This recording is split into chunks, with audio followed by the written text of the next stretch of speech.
Bonjour, qu'Akadosh Baruch Hu, il vous protège, il vous donne la santé, la joie, la prospérité si Dieu veut. Hier, nous avons raconté l'histoire de la chaise. Et nous avons raconté que Akadosh Baruch Hu, c'est le big boss, c'est le patron des patrons. Et lorsque il veut aider quelqu'un à, à s'approcher vers lui, alors Akadosh Baruch Hu, il a tous les moyens. Il peut inventer l'impossible, l'invisible.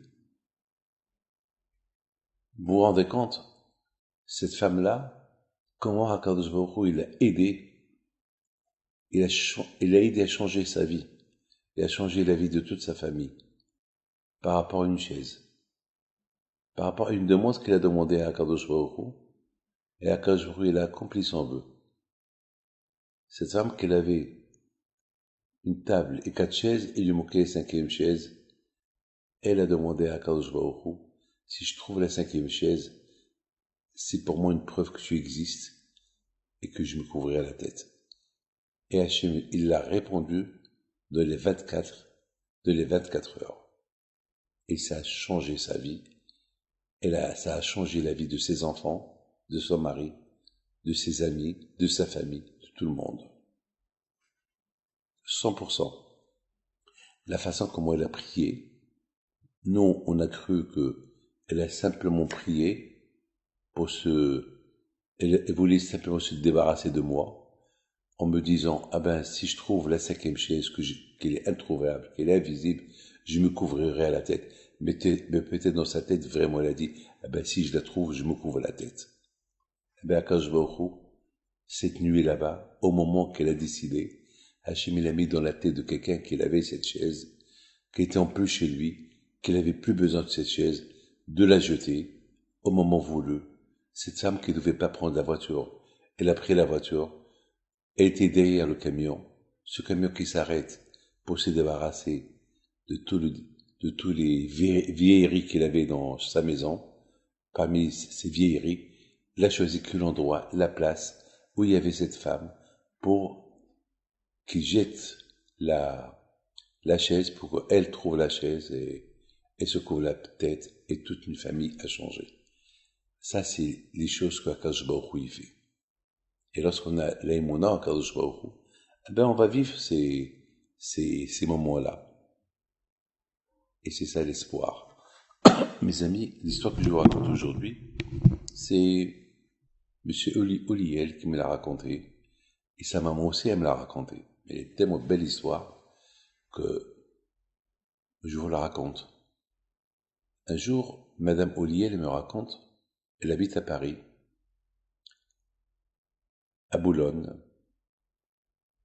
Elle raconte que une fois, elle prend son bain et elle sort du bain et voilà, elle s'habille. Elle s'est habillée. Elle devait sortir. Ben, elle s'est assise au bord du bain. C'est une femme qui est âgée, assez âgée. Pas très âgée, mais âgée. Elle fait une chute en arrière et son dos s'est bloqué. Elle n'arrivait plus à bouger, ni à sortir, ni à se redresser, bloquée. Ça veut dire que Dieu préserve, était seule à la maison, elle pouvait rester comme ça. Celui qui va l'appeler, elle va pas le répondre. Elle est bloquée, la pauvre. Elle appelle, elle, elle appelle les tzadikim, parce que la maison elle est fermée, la salle de bain elle est fermée, même si elle crie, personne ne peut la répondre. Elle est seule, il n'y a que Hachem. Et voilà, il dit, Hachem, mon fils Gabriel, il va chaque année à la Iloula de Rabbi Haim Pinto. Et chaque année, il n'a pas raté la Iloula de Rabbi Haim Pinto. Alors Rabbi Haim Pinto, par rapport à mon fils qui vous respecte et respecte votre petit-fils, Rabbi David, fais pour que toi, Hachem, par le zéro de Rabbi Haim Pinto, que je peux me lever. Je suis bloqué. je vais mourir comme ça. Alors, elle me racontait, je me voyais partir. S'il n'y a pas d'aide, c'est impossible. Et soudainement, je sentais une force. Je sentais comme une ombre du tzaddik Rabbi Haim Pinto. Je sentais vraiment la présence de Rabbi Haim Pinto. Et de ma tête, je voyais Gabi, mon fils, chez Rabbi Haim Pinto. Je voyais les photos, les films qu'il filmait avec sa femme, à l'Aïloula de Aïssaouira chez Rabbi Haim Pinto. Et je me voyais comme un message, comme si j'entends, allez, lève tes pieds, lève-les et mets-les en dehors de la salle de bain.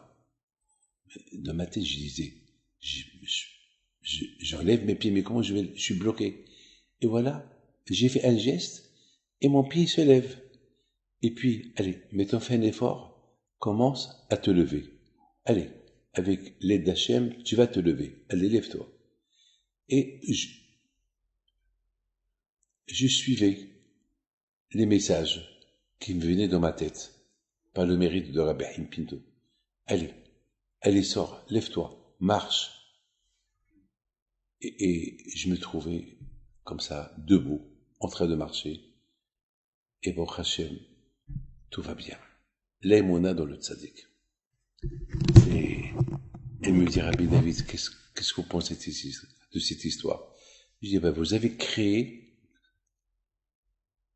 avez créé en vous la force du tzaddik qui vient chez vous avec des messages qu'il vous a lancés pour, scientifiquement, on ne sait pas comment répondre. C'est une histoire d'Emouna. Il n'y a rien à répondre. C'est ça l'Emouna. Que Hachem vous protège et vous donne à vous tous la santé, la joie et la prospérité. Amen.